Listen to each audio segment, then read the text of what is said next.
Okay, so we're finally ready to start talking about object-oriented programming, and I'll explain what that means in just a moment. This is like an important foundational concept for computer science majors, especially. Pretty much all contemporary or modern programming languages are object-oriented. So basically, when your program is object-oriented, you're writing code to represent real-life objects. Okay, just any real-life object, like a product for a store or a student at a school, an employee at a company, whatever. So in this example here, I'm using Moraine Valley, our Moraine Valley scenario, and I'm going to create a course object to represent a course, such as our course, CSE 140, section whatever. And before I get into the code, I just want to talk about, just put coding out of your mind for just one moment and think about the way objects come to life, so to speak, in the real world. Like, for example, a car. Okay, a car doesn't just materialize out of thin air.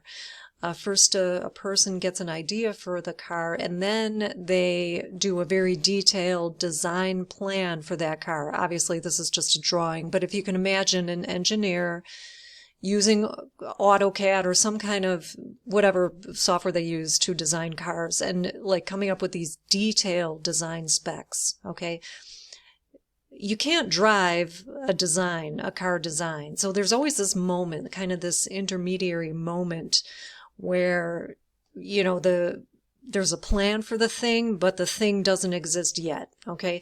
And then eventually, if the automaker decides to go with that design, then that car, an actual car that you can drive, will roll off the assembly line someday. Okay.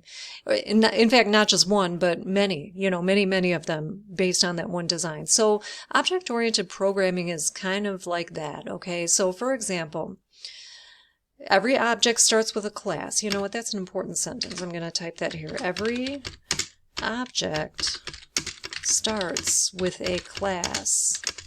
Okay, a class is a design for the object. All right. So, for example, I'm going to do a Moraine Valley example, and I'm going to have a course object in this program.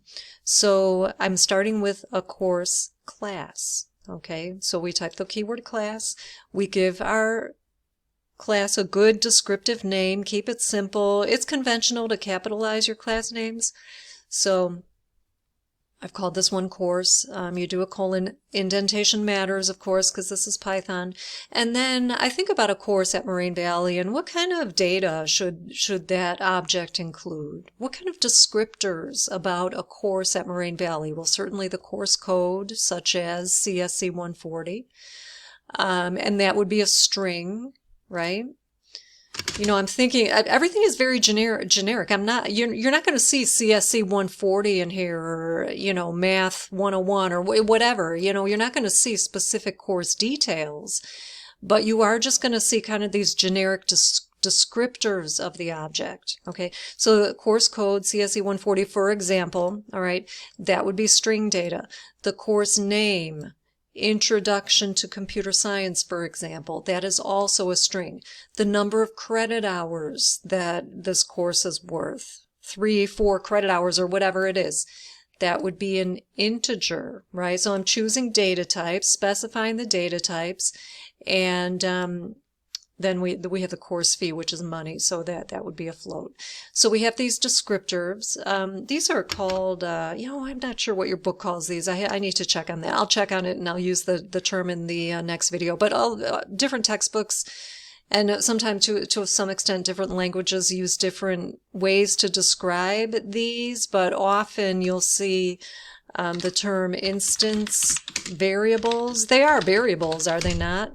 Or they will be once we have an object. Also, you might hear them referred to as data members. Oops, data members. Okay.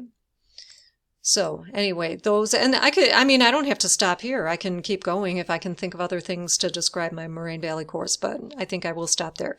And then the class doesn't just have these descriptors, but any capabilities that you want your object to have. would be also planned out in the class. So I just did one simple one called print course. So this is a function. So you want your class to have these descriptors, or your object to have descriptors, but also maybe have capabilities and functionality as well. So that's where you add the functions. Okay, so you think your class has stuff and it does stuff too. You can think of it that way. It has stuff, it has these attributes or these data members or instance variables, and it does stuff too. In this case, the course will be able to print its own information, its own content. Okay, so anyway, I just have an F string here to print the ins and outs of the course, just like a simple print statement that we've been doing all semester. Okay, so very importantly, I want to make an important point here. We don't have an object yet. I mean, I do at the bottom. Pretend this lower part isn't here. I'm going to get that out of sight, out of mind. I'm going to push that down. Okay, so pretend that part isn't there. When you have a class, all you have is a plan. You don't have an object yet. You haven't reserved any memory yet. You're at this phase in the development cycle. You just have a plan, nothing more. Okay, there's no real world object yet. Okay, so let's create an actual object. So down here, this is the car rolling off the assembly line.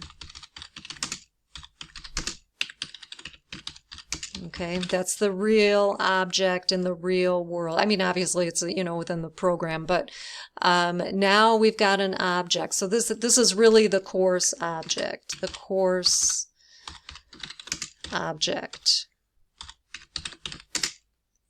And I'm reserving memory. Now, and when I say, oh, now I've got a real object, it means I've got an object in memory. I've reserved memory for this thing. Okay, it's no longer just an idea like it was in the class when we were designing the class. Now I've got something tangible to work with.